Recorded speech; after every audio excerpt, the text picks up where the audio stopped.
In 2012, a relatively unknown German studio called Jaeger Development released a reboot in a long-dormant franchise.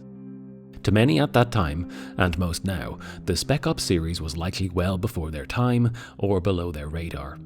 With this blank slate, Jaeger delivered one of the most surprising and affecting shooter campaigns of its era, and I'm happy to say that I found it extremely playable too, even now.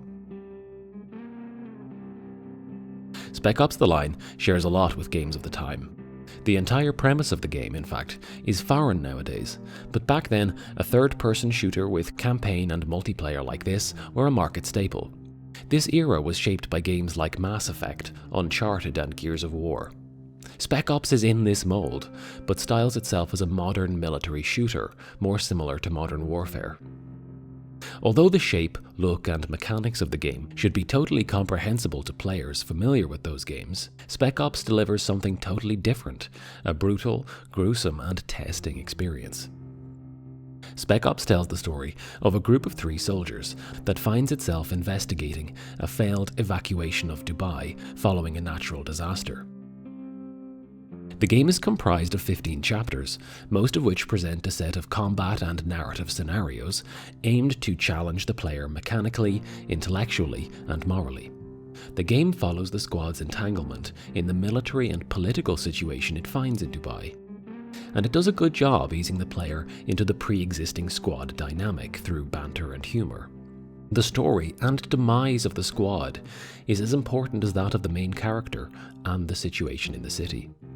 Speaking of which, a potentially underappreciated aspect of Spec Ops is the distinct visual identity of the game that does a lot to enliven the setting. It appears early on, with the striking scene of the group trudging through the desert, and as the game progresses, Jaeger intertwines Dubai's tall, pale blue glass skyscrapers with this reddish singe of the sandstorm that has piled up and buried most of Dubai's infrastructure, thoroughly muddling the city.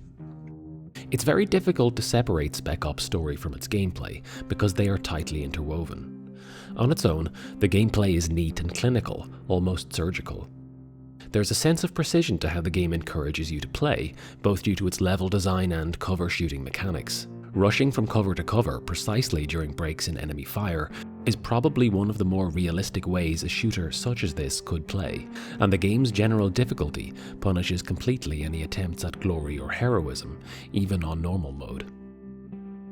These factors help keep gameplay in its lane, rarely if ever straying off course, and only adding to the overall experience or keeping a sense of fluency to beats of the story.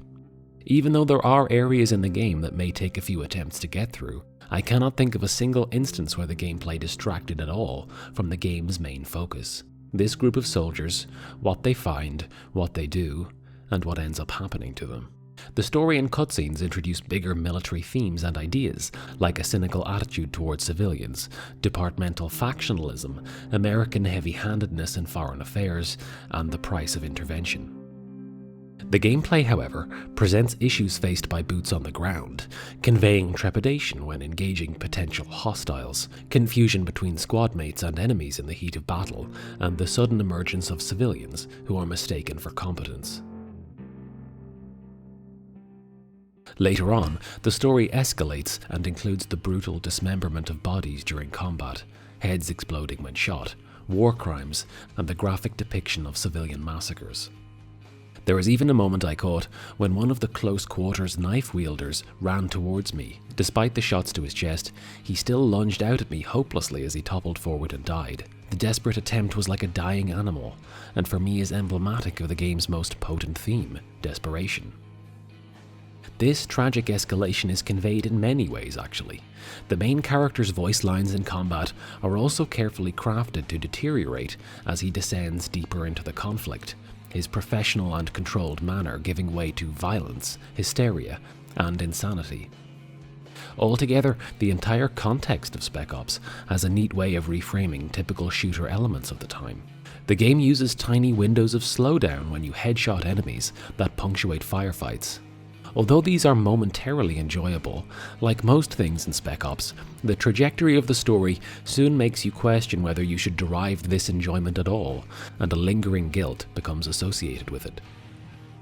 The scale of the gameplay is also larger than you might think.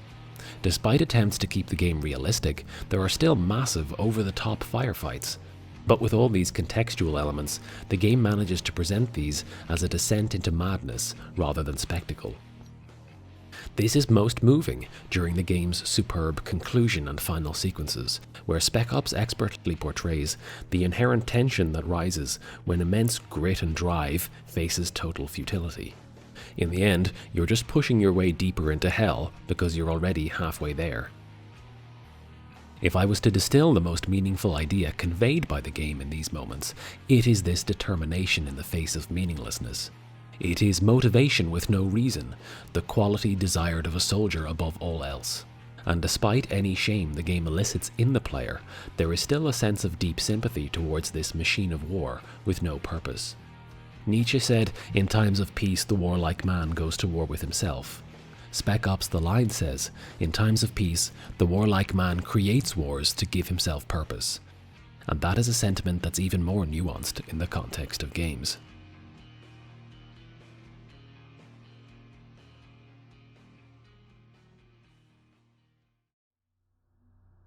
Spec Ops The Line is a game that rewards coming to it fresh and focused, and stands as a testament nowadays to the potential of games of this type.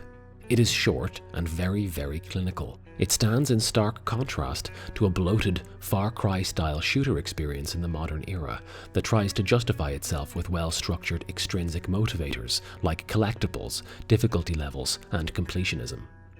I think Spec Ops clearly has an intrinsic point that clicked with me almost instantly, and I believe will be apparent to players after a few play sessions.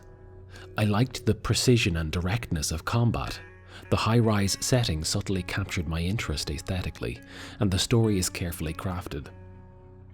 Alone, these elements may not sound earth-shaking, but put together as they are, they offer a powerful experience for players willing to give Spec Ops The Line a good shot.